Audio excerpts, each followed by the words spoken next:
Bapak, Ibu, Saudara yang dikasihi oleh Tuhan, salam sejahtera dalam Tuhan Yesus Kristus. Mari kita merenungkan firman Tuhan dari Kisah Para Rasul pasal 6 ayat 1-7. Demikian firman Tuhan. Pada masa itu, ketika jumlah murid makin bertambah, timbullah sungut-sungut di antara orang-orang Yahudi yang berbahasa Yunani terhadap orang-orang Ibrani, karena pembagian kepada janda-janda mereka diabaikan dalam pelayanan sehari-hari. Berhubung dengan itu, ke-12 rasul itu memanggil semua murid berkumpul dan berkata, "Kami tidak merasa puas karena kami melalaikan firman Allah untuk melayani meja.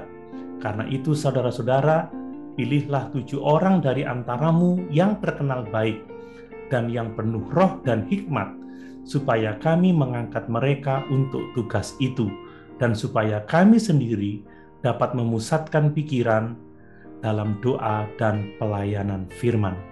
Usul itu diterima baik oleh seluruh jemaat.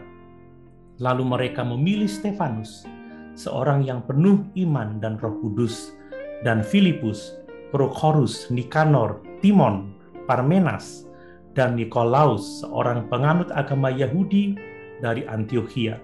Mereka itu dihadapkan kepada rasul-rasul, lalu rasul-rasul itu pun berdoa dan meletakkan tangan di atas mereka. Firman Allah makin tersebar, dan jumlah murid di Yerusalem makin bertambah banyak. Juga sejumlah besar imam menyerahkan diri dan percaya.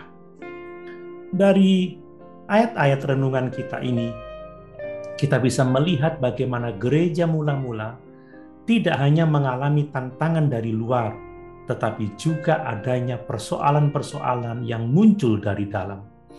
Persoalan-persoalan tersebut adalah tantangan bagi kepemimpinan dalam gereja. Bagaimana para rasul sebagai pemimpin merespon persoalan tersebut, memberikan pelajaran berharga berkenaan dengan kepemimpinan Alkitabiah yang seharusnya kita kembangkan dalam gereja kita masa kini. Mari kita melihat bagian per bagian pelajaran berharga dari ayat-ayat renungan kita. Yang pertama adalah bahwa tantangan yang muncul dari dalam adalah pertumbuhan jumlah jemaat. Seiring dengan bertumbuhnya jumlah jemaat, maka muncullah berbagai macam persoalan baru, juga peluang-peluang yang baru juga. Hal ini disebabkan karena semakin banyak orang, semakin banyak pemikiran dan kebutuhan yang harus diperhatikan. Perhatikan persoalan terjadi karena ada sekelompok orang yang terabaikan. Mari, terutama di masa-masa pandemi ini, kita sadar akan ada muncul tantangan dari dalam karena setiap kebutuhan jemaat yang berbeda-beda dan tuntutan dari gereja untuk melakukan protokol kesehatan dalam ibadah seringkali berbenturan. Kemudian yang kedua tentang tantangan kepemimpinan. Dalam melakukan kepemimpinan, maka perlu adanya pembatasan tanggung jawab kepemimpinan. Untuk menangani persoalan dalam gereja, kepemimpinan harus tahu bagaimana untuk merespon. Pertama-tama adalah harus jelas mengenai tugas dan tanggung jawab pemimpin, memberi batas bertanggung jawab. Kepemimpinan yang baik tahu apa yang menjadi tugas dan yang bukan menjadi tugasnya. Seorang pemimpin tidak harus mengerjakan semuanya, bisa tidak maksimal juga terbengkelai. Para rasul tahu apa yang menjadi tugasnya. Berikutnya, pentingnya pelayanan doa dan pelayanan firman.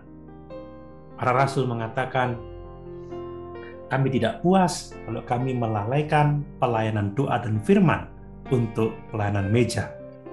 Doa dan pelayanan firman akan sangat penting bagi pertumbuhan jemaat dan dalam mengatasi persoalan-persoalan yang muncul dalam jemaat. Yang berikutnya, dalam kepemimpinan membutuhkan delegasi. Kita membaca dari ayat-ayat renungan kita, ada beberapa prinsip yang perlu diperhatikan, yaitu melibatkan seluruh anggota jemaat. Mereka semua adalah tubuh dan pemilik pelayanan. Tidak sekedar top down, tetapi bottom up dalam kepemimpinan. Dibutuhkan sikap positif bahwa orang lain dapat melengkapkan pekerjaan yang tidak bisa kita kerjakan. Dan harus menyadari bahwa seluruh jemaat adalah sebuah tim dalam pelayanan pekerjaan Tuhan.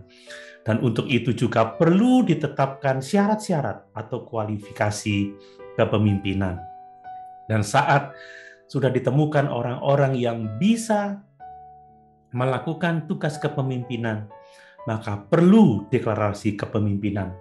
Sebagaimana orang-orang yang dipilih pada waktu itu dihadapkan kepada para rasul, lalu rasul-rasul itu pun berdoa dan meletakkan tangan di atas mereka.